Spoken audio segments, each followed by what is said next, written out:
վրա ենք դնում գործի բացահայտումը, հազարավոր գործեր ունենք դժողները։ Իհարկե, իրանց պատկերացումով, հա, դե ստացվել է այդպես։ Իսկ ինչ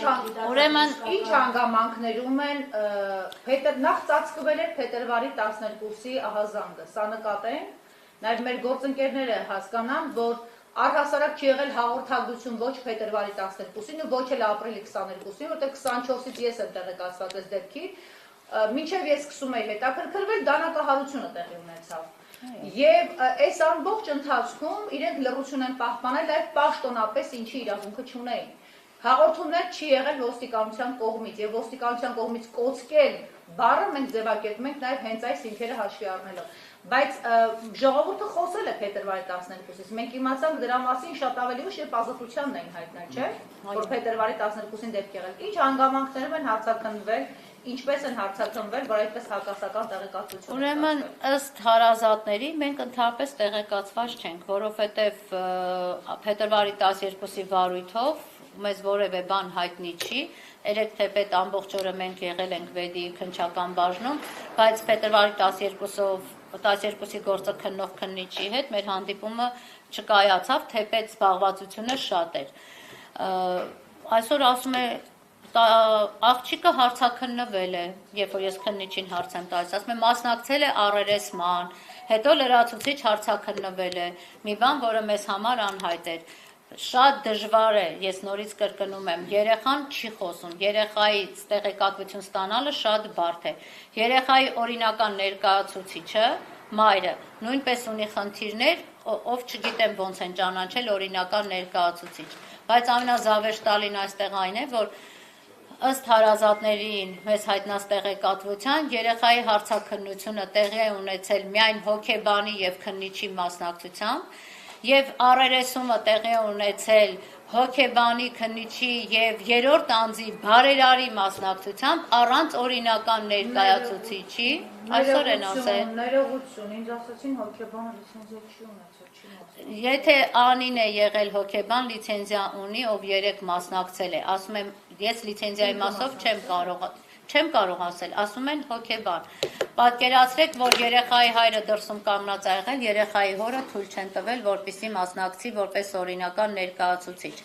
Հարցաքննություններին, անգամ հարցաքննության անչափահաս երեխաների, սեռական բնույթի հանցագործության զոհ դարձած երեխաների հարցաքննության կարգի չեն տիրապետում։ Քննիչները երկուսն էլ տղամարդ են, դատական բժիշկը տղամարդ է։ Երբ որ ես հարցնում եմ աղջիկ ջան, ինչի համար դատական բժշկի մոտ թույլ չես տվել, որ քեզ զննեն, ասում եմ ես վախեցա։ Տղամարդկանցից երեխաները ընդհանրապես վախ են զգում եւ դա բնական է։ Խոսում ենք 15 եւ 17 տարեկան երեխեքի մասին։ Պատկերացնում եք,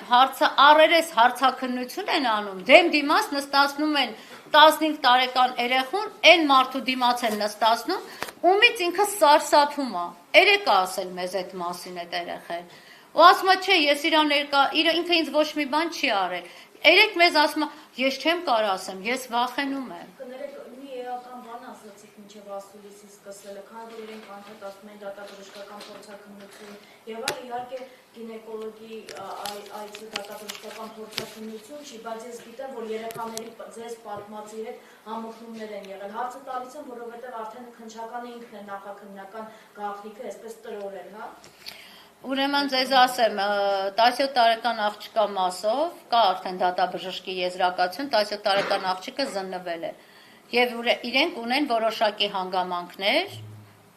եզրակացությունը 3 են մեզ տրամադրել եւ այդ եզրակացությունը արդեն իսկ հիմք պետք է հանդիսանար իրենց կողմից կոնկրետ գործողություններ կատարելու համար։ Այսինքն համընկել է աղջիկների պատմածի հետ։ Այո։ Այո։ Լրացուցիչ դուք եք, չէ՞, ոնց որ գինեկոլոգի։ Լրացուցիչ երեխաներին, այո, մեր միջոցներով, մեր միջնորդությամբ տարվել է, երեխաները հետազոտվել են, դրա մասին զուտ ելնելով երեխաների շահերից չեմ ուզում խոսել, բայց այն ինչը հայտնաբերել ենք սարսափելի է։ Ժամկետների հետ համընկնում, մասնակցների։ Ոչ միայն դա։ Իսկ բազմակետերը դնեմ,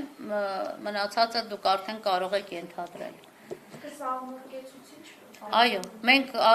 սահմանկեցուցիչ փաստեր ունենք այս պահին մեր ձեռքի տակ, որը ոչ թե մենք պետք է հավաքագրենք, այլ իրենք պետք է արդեն իսկ դրանք ունենային։ Դուք հարցի պատասխանը ունեք, լավ, ինչու են այսպես փորձել կոծկել եւ երեք ինչու են այդպես պաշտպանում։ Մենք որպես լրագրողներ բազմիցս ականատես ենք եղել, թե օրինակ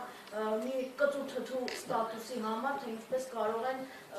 մարդկանց փռել ասֆալտին, իսկ երեք հաստաբաններից, հարազատներից եւ լրագրողից պաշտպանում էին ոստիկանները մանկապիղծները։ Ծառերի փշերի միջով անցկացնում էին, միայն թե դեմքը չնկատեն։ Ժողովուրդ, դուք պատկերացնում եք, մենք հիմա ինչի մասին ենք խոսում։ Մենք խոսում ենք մանկապիղծների մասին, ու մենք խոսում ենք, թե ինչի այս մարդիկ մինչև հիմա կալանավորված չեն, այն պարագայում, երբ մենք ունենք ընդամենը մեկ գրառման համար կալանավորված սրբազան։ Հիմա սրա պատասխանը մեզ ով ա տալու, հասարակությանը ով ա տալու, ինչի են պահում այս մանկապիղծներին, ես չգիտեմ ինչի են պահում, բայց այն, որ այս մանկապիղծները հատուկ արտոնյալ կարգավիճակներից են օգտվում, դա